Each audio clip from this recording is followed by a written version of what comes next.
Hello everyone. Once again we are going to study about the solid state. This is solid state lecture number 4.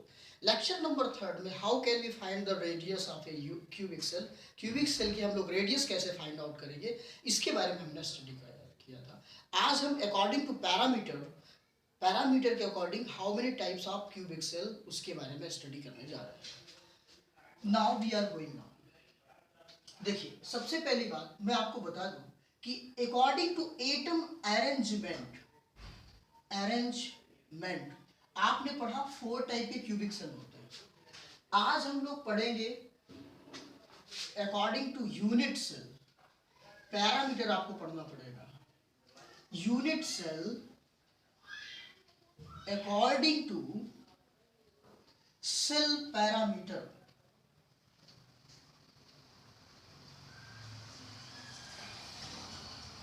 Cell parameter क्या होता है देखिए ध्यान से. सबसे पहले सेल पैरामीटर के बारे में स्टडी करते हैं. तो देखिए ये आपका एक क्यूबिक आपने क्रिस्टल बनाया. ये क्यूबिक के क्रिस्टल जो बना इसमें इसे आप x,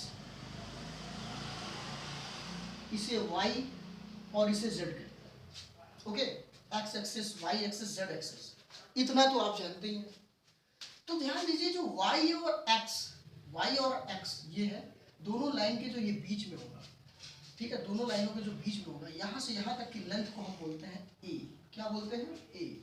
और इसका नाम है यूनिट सेल पैरामीटर. क्या है इसका नाम? Unit cell parameter. जैसे हमने a मान के क्वेश्चन को सॉल्व भी किया था, बताया थी हम. तो ये a लेंथ हो गई. क्या हो गई? a length. x वाली जो लाइन आपको दिख रही है ये b लेंथ है. ये कौन सी लेंथ है? b length. ये भी यूनिट सेल पैरामीटर है. और ये y वाली जो है ये c लेंथ है. यहां से आता है. इसके साथ और देखिए a, ये जो a साइड है, a साइड के सामने a यूनिट सेल पैरामीटर के सामने alpha angle, b unit cell parameter के सामने बीटा एंगल, एंड देखिए c है. जो c होगा, ये जो c है यूनिट सेल पैरामीटर, इसके आगे आप क्या राइट करेंगे? गामा. इस प्रकार से 3 एंगल्स हो गए. 3 एंगल्स एंड 3 साइड जिसको यूनिट सेल पैरामीटर बोलते हैं. इन्हीं के अकॉर्डिंग क्वेश्चन को सॉल्व करना है. बताना है कि how many types of cell parameter, मतलब how many types of unit cell. Okay, आप इतनी चीजें समझने के बाद थोड़ा सा मैं इसको क्लियर कर दूं, नहीं आपको कहेंगे कि क्लियर नहीं हो रहा है. देखिए ये देखिए आपको मैं क्लियर कर दे रहा हूं. x y z, ये जो लेंथ है इसको a, ये जो लेंथ है इसको b. ठीक है, यूनिट सेल पैरामीटर. और ये जो है c, इनको बोलेंगे आप यूनिट सेल पैरामीटर. a के सामने अल्फा एंगल, b के सामने बीटा एंगल और c के सामने गामा एंगल. 3 एंगल्स. तो ये है यूनिट सेल पैरामीटर्स. क्या है? Unit cell parameter. तो हम थोड़ा सा डीपली लिख देते हैं यूनिट सेल पैरामीटर्स के बारे में. ध्यान से समझिए, इसी पर पूरा डिपेंड है. अल्फा, बीटा एंड गामा क्या है? इसको बोलते हैं एक्सियल एंगल. क्या बोलते हैं? Axial angle. उसके बाद देखिए आपका ए बी सी का क्या नाम है? Axial length. Axial length. तो ये हो गया एक्सियल लेंथ और ये हो गया एक्सियल एंगल. ये है unit cell parameter. Unit cell parameter, इस इन्हीं के बेस में आपको डिवीजन करना है यूनिट सेल का. ठीक है, इतनी चीजें आपको नोट करना होगा, इतनी चीजें समझ लीजिए. इसके बाद हम आगे बढ़ते हैं. ओके, आपको समझ में आ गया कि सेल पैरामीटर्स क्या होता है. सेल पैरामीटर्स को जब तक आप नहीं समझेंगे कि सेल पैरामीटर्स में लेंथेस होती हैं और उसके साथ साथ एंगल होते हैं, तब तक आप इसका जो है यूनिट सेल का डिवीजन नहीं कर सकते. अब देखिए अकॉर्डिंग टू सेल पैरामीटर, यहाँ पे मैं राइट कर रहा हूँ 7 types of unit cell according to found लिख देते हैं. Found according to cell parameter, cell parameter, cell parameter के अकॉर्डिंग 7 टाइप्स के यूनिट सेल होते हैं। कौन कौन से, सबसे पहले हम उसके नेम राइट करेंगे। नंबर 1 क्यूबिक, क्यूबिकल या क्यूबिक। अभी आप लोगों ने क्यूबिक के बारे में पढ़ा भी है। क्यूबिक यूनिट सेल 4 टाइप्स के आपने पढ़ा है। सेकंड नंबर आपका टेट्रागोनल, टेट्रागोनल।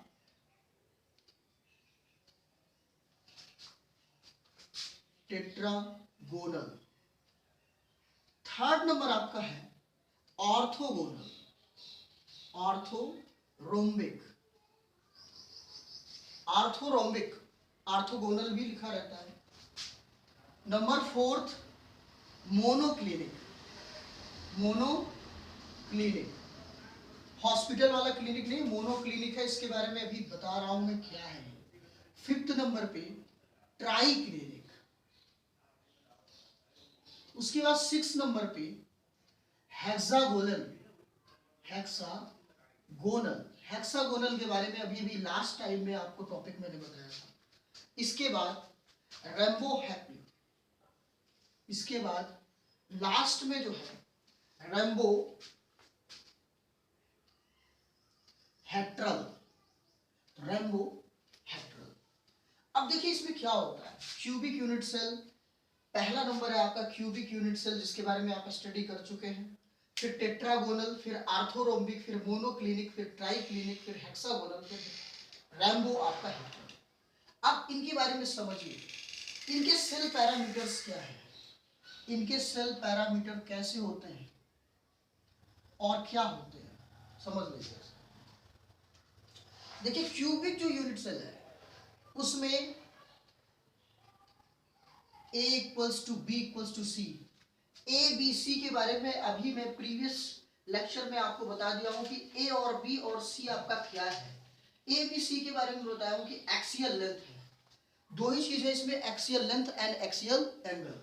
तो ए बी सी जो एक्सियल लेंथ है वो तीनों इसमें इक्वल होगा। इसके साथ साथ आपको बता दूं अल्फा जो एंगल्स बनेंगे, alpha axial angle, beta gamma, ये तीनों क्या होंगे 90 डिग्री। कितने डिग्री के होंगे 90 डिग्री। ये सेल पैरामीटर्स किसमें, क्यूबिक यूनिट से। इतनी चीजें क्लियर हो गई कि इनमें जो इसके जो पैरामीटर्स हैं, पैरामीटर में length and angle, cell parameter जो आप कर रहे हैं उसमें लेंथ एंड एंगल बोथ क्या होंगे, इक्वल होंगे। बोथ क्या होंगे, इक्वल होंगे। लैटिस में बोथ क्या होंगे, इक्वल होंगे। इसको रिमेंबर रखिएगा कि एक्सियल एंगल और एक्सियल लेंथ, दो एक्सियल लेंथ और एक्सियल एंगल बोथ क्या होंगे, इक्वल होंगे। इसके बाद आगे देखिए टेट्रागोनल को देखते हैं। टेट्रागोनल में क्या है, A equals to B is not equals to C. दो एक्सियल लेंथ तो इक्वल होगी A और B, लेकिन C एक्सियल लेंथ जो है इक्वल नहीं होगी। इसके साथ साथ अल्फा बीटा गामा में देख लेते हैं। Alpha equals to beta equals to gamma, ये भी 90 डिग्री होगी, इसमें भी कोई चेंजिंग नहीं होगा। उसके बाद आर्थोरोम्बिक में, आर्थोरोम्बिक सबसे डेफिनेट, सबसे अलग टाइप का। इसमें तीनों साइड्स जो होंगी एक्सियल लेंथ इक्वल नहीं होंगे, एक्सियल लेंथ इक्वल नहीं होंगे, लेकिन इसके जो एंगल होंगे वो सभी 90 डिग्री। कितना डिग्री के होंगे, 90 डिग्री।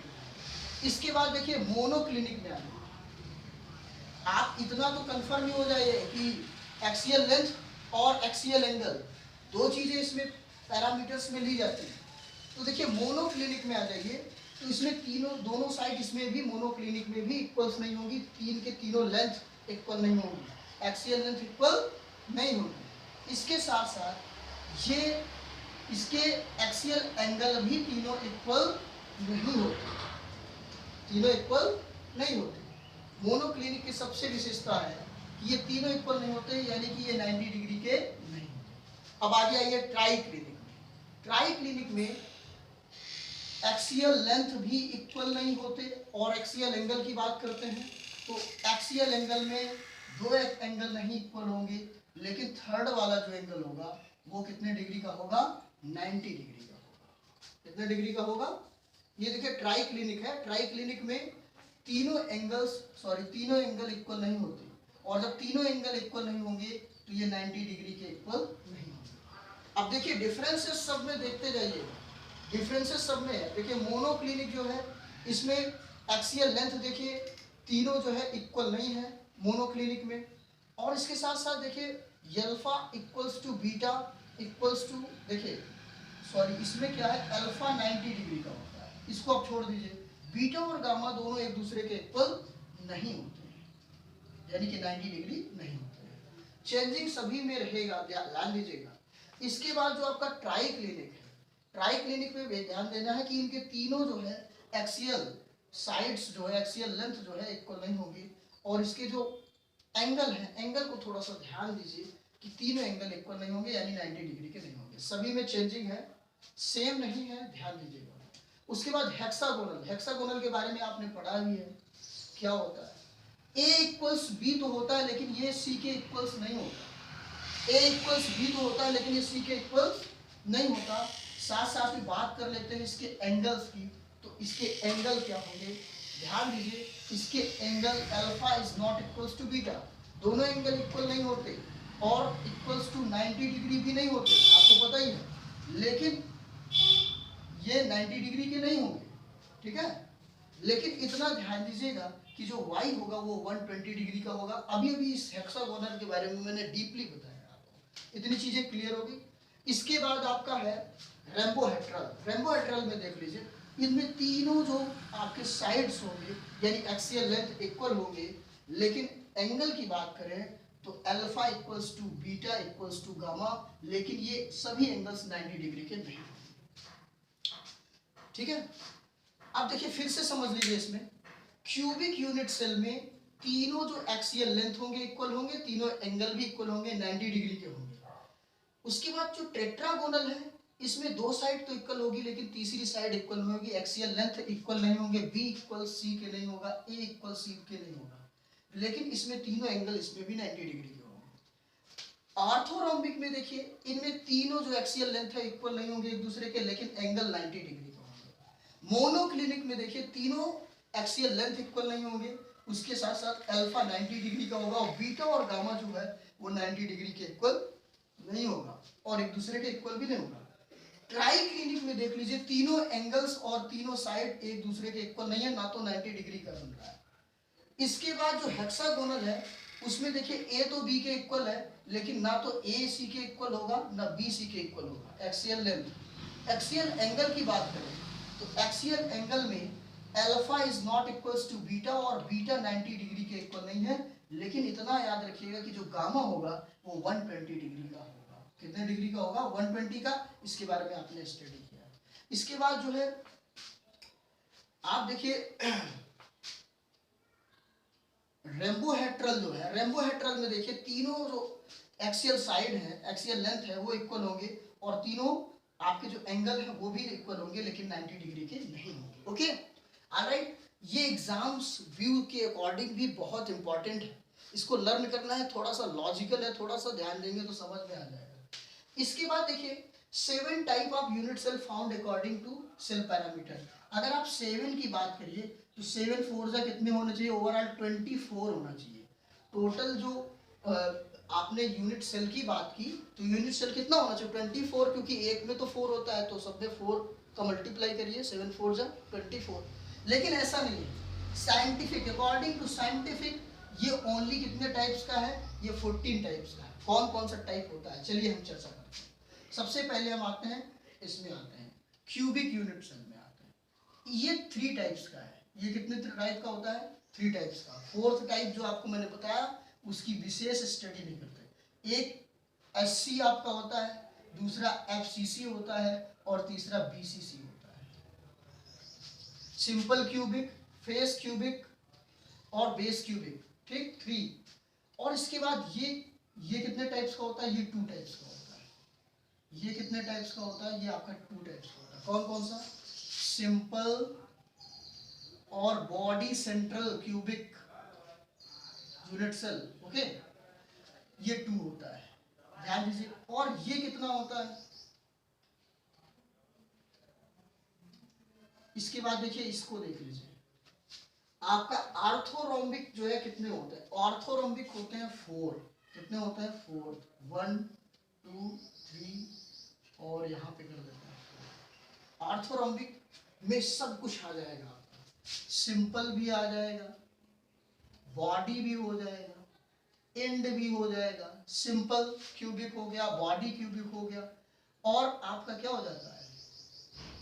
Face centre cubic. तो इसमें सब कुछ आ जाता है। इसमें क्या हो जाता है? सब कुछ आ जाता है। इसमें 4 टाइप्स होते हैं। कितने टाइप्स होते हैं? 4 टाइप्स। इसके बाद आते हैं मोनोक्लिनिक में। किसमें आते हैं? मोनोक्लिनिक। मोनो माने तो मोनोक्लिनिक में 2 कितने होते हैं? ये 2 टाइप्स के होते हैं। कौन कौन से 2 टाइप्स? सिंपल और एंड। Simple and and. इसके बाद इसे देख लीजिए, ये आपका ट्राई क्लिनिक जो है, ट्राई क्लिनिक ओनली 1 होता है, सिंपल। ये कितने? Only 1 type, simple. इसके बाद देखिए हेक्सागोनल कितने टाइप्स का होता है? हेक्सागोनल भी 1 टाइप का, लेकिन ये इसको आप मिक्स कर दीजिए क्योंकि इसका जो सेफ होता है वो मिक्स होता है। इसके बाद ये भी होता है 1, वो भी सिंपल। कौन सा? रैम्बो हेक्ट्रल, ये भी 1 होता है। अब ओवरऑल काउंट करिए, देखिए 3 + 2 + 4 + 2 + 1 + 1 + 1, 3 2 5 5 4 9, 9 2 11, 11 1, देखिए 3 2 5 5 4 9, 9 2 11, 11 1 12, 12 2 14। तो ओवरऑल कितने हो गए यूनिट सेल? 14। तो ये साइंटिफिक व्यू है। एक बार मैं फिर से आपको रिव्यू कर दे रहा हूँ, वेरी वेरी मोस्ट इंपॉर्टेंट है। देखिए क्यूबिक यूनिट सेल, तो क्यूबिक यूनिट सेल में होता क्या है? इसमें तीनों जो एक्सियल लेंथ होंगे इक्वल होंगे, एक्सियल एंगल भी इक्वल होंगे 90 डिग्री के। ये 3 टाइप्स का होगा। टेट्रागोनल जो है, इसमें भी 3 एक्सियल साइड होंगे, एक्सियल लेंथ होगी, लेकिन इसमें B is not equals to C होगा, A is not equals to C होगा, लेकिन इसमें तीनों एंगल इक्वल होंगे 90 डिग्री के। ये 2 टाइप के होते हैं। आर्थोरोम्बिक, ये तीनों एंगल जो है, तीनों साइड इक्वल नहीं होते एक दूसरे के, एक्सियल लेंथ इक्वल नहीं होंगे, एक्सियल एंगल देखिए तीनों इक्वल होते हैं 90 डिग्री के। ये 4 टाइप्स का होता है। मोनोक्लिनिक, इसमें तीनों जो है एक्सियल जो लेंथ होती है वो इक्वल नहीं होती, और एक्सियल एंगल की बात करें तो एक 90 डिग्री की होगी, और बीटा और अल्फा जो होगा वो 90 डिग्री का नहीं होगा। इसके साथ साथ ट्राई क्लिनिक को देख लीजिए, इसमें साइड और एंगल दोनों इक्वल नहीं होते, ओनली वो ये 1 टाइप का होता है, ये 2 टाइप का था।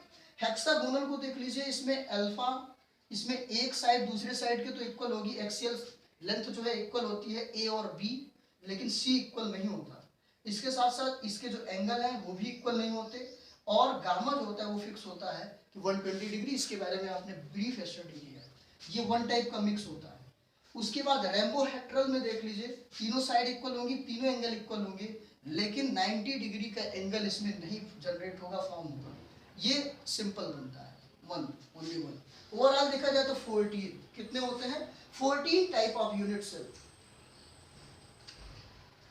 ठीक है। 14 यहां पे लिख लीजिए, 14 टाइप ऑफ यूनिट सेल। कितने टाइप ऑफ यूनिट सेल हो गए? ठीक है। ब्रासिल लैटिस, इसको क्या बोलते हैं? ब्रासिल लैटिस। लैटिस को अगर बेस बनाया जाए, लैटिस क्रिस्टल, तो लैटिस क्रिस्टल को देखा जाए तो 14 ओवरऑल 14 टाइप्स के यूनिट सेल होते हैं। How many types? 14 types. Okay, इसको नोट कर लीजिए, फिर हम लोग नेक्स्ट टॉपिक देखते हैं।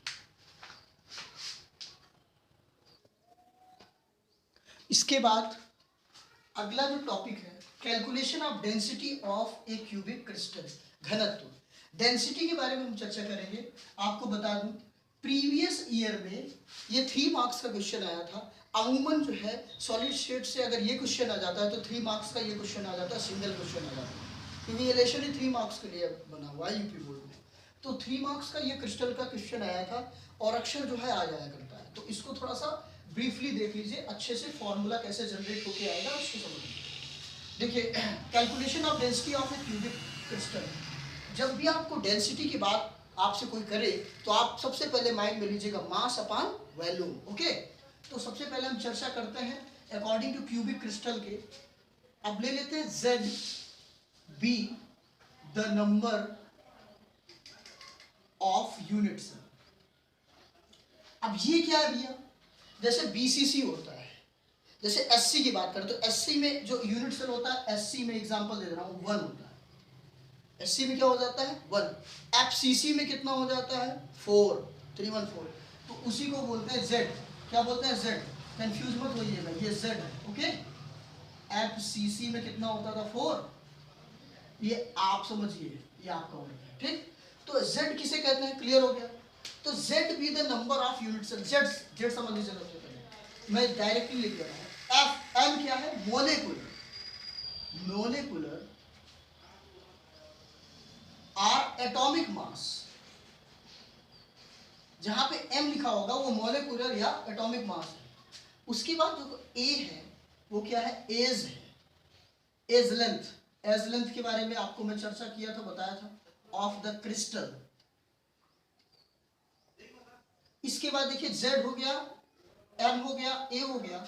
अब द वैल्यूम, अगर हम बात करें जब एज ए है तो वैल्यूम क्या होगा, the volume of, the volume of edge length तो ये है, तो वैल्यूम ऑफ यूनिट सेल क्या हो जाएगा, यूनिट सेल ए क्यूब। क्यूब का वैल्यूम क्या होता है, साइड क्यूब, वही मैं लिखा हूं, ये साइड क्यूब है, साइड क्यूब, कंफ्यूज नहीं होइएगा इसमें। तो वैल्यूम ऑफ यूनिट सेल, ये वैल्यूम तो निकल आई, वी तो आपकी निकल आई, वैल्यूम, मास की आवश्यकता है, ठीक है। तो मास देखिए क्या होगा, mass of unit cell, mass के लिए आपको थोड़ा सा मेहनत करना पड़ेगा, number of formula unit cell, unit cell में बिल्कुल units in the unit cell, unit cell, okay. अब इसका मतलब क्या है, इसका मतलब क्या है, देखिए ध्यान दीजिए, नंबर ऑफ, जैसे देखिए number of formula unit cell in the unit cell, तो ये कितना होता है, आपको जो है काउंट कर लेना है, नंबर ऑफ फार्मूला में यूनिट सेल कितना है, कितना है, जैसे एफसीसी है कि एससी है, क्या है। उसके बाद मास, एक्चुअल मास, देखिए मोलेकुलर या एटॉमिक मास, जो मास दिया रहेगा, मास ऑफ ईच, ओके, जो आपका जनरेटेड है एटॉमिक मास, ठीक है, बस मास लिख दीजिए, ओके। तो मास ऑफ यूनिट सेल के लिए ये फार्मूला जनरेट करना पड़ेगा। अब इसको थोड़ा सा क्लियर कर देते हैं, यानी कि ओवरऑल इसकी बात करें तो ये हो गया z, और ये क्या हो गया m, ये क्या हो गया zm, इसको किससे राइट करेंगे हम, zm हो गया, ठीक। देखिए zm की जब आप बात करते हैं तो z क्या है, z तो ठीक है, m की जगह में आपको राइट क्या करना है, m अपान Na का मतलब क्या है, आवोगाद्रो नंबर, Na का मतलब क्या है, आवोगाद्रो नंबर। अब देख लीजिए, इतनी बातें तो आपको समझ में आ गई। Zm इक्वल्स टू, इसको राइट कर सकते हैं Z, ये Z है, इनटू m अपान Na, ठीक है, या तो इसको डायरेक्टली आप लिख सकते हैं Zm अपान Na, ठीक। तो आपका ये क्या निकला है, मास, मास आपका निकला है, और वैल्यू, और आपको डेंसिटी का जो फॉर्मूला निकालना है, देखिए डेंसिटी, तो डेंसिटी क्या होता है, मास अपान वैल्यूम, क्या होता है, मास अपान वैल्यूम। तो किसका mass, mass of unit cell, volume किसका, volume of the unit cell, unit cell, okay. अब देखिए डेंसिटी को इसमें रिप्रेजेंट किससे करेंगे, रो से, किससे रिप्रेजेंट करेंगे, रो से, पी रहेगा, पी जैसा वो होता है, सभी को पता है। तो अब देखिए इसको अगर रिप्रेजेंटेटिव कर दें तो मास ऑफ यूनिट सेल कितना आया है, ये आया आपका Zm upon Na, number of Avogadro, okay. उसके बाद देखिए ध्यान दीजिए, वैल्यूम ऑफ यूनिट सेल कितना आया है, A क्यूब, कितना है, A क्यूब। और इसको अगर फॉर्मूला इसका जनरेट कर लें सही ढंग से, तो ये थर्ड का इससे मल्टीप्लिकेशन हो जाता है, तो Zm upon number of Avogadro A cube. तो ये आपका आ गया डेंसिटी, क्या निकल के आ गया, डेंसिटी। Na के बारे में मैं बता दूं, क्लास 11th में मैंने आपको बताया था आवोगाद्रो नंबर के बारे में, क्या होता है, 6.023 इंटू 10⁻23 कितना होता है 23, और इसको क्या है राइट करेंगे मोल इनवर्स। ओके, इसको नोट कर लीजिए, फिर हम नेक्स्ट देखते। फिर से समझ लीजिए, इसको समझा दूं मैं। Z तो आपका नंबर ऑफ यूनिट सेल हो गया, M molecular atomic mass, A आपका एज हो गया, तो वैल्यूम क्या हो जाएगा A क्यूब। तो मास ऑफ यूनिट सेल क्या हो जाएगा, number of formula unit cell 1 2 3 4 5 क्या है, उसके बाद मास, ये Zm से आप राइट कर लेते हैं। Z की जगह में आप FCC है कि है ना, SC है, क्या है उसका नंबर ऑफ सेल कितना होता है, 1 2 होता है कि 4 होता है, उसको राइट करना है। Na पता ही चल गया, M भी आपको पता ही है, मास, तो मास भी पता चल गया, Z भी पता चल गया। अगर होल सोल ये फॉर्मूला भी अगर आप लर्न कर लीजिए तो बेटर है। एक ही जगह आपको साइड लिखना है क्यूब करके, Na आवोगाद्रो नंबर लिखना है, Z में कौन सा सेल है, और M का मतलब आपको पता ही है, M की जगह आपको मास लिखना है। Okay, noted. फिर नेक्स्ट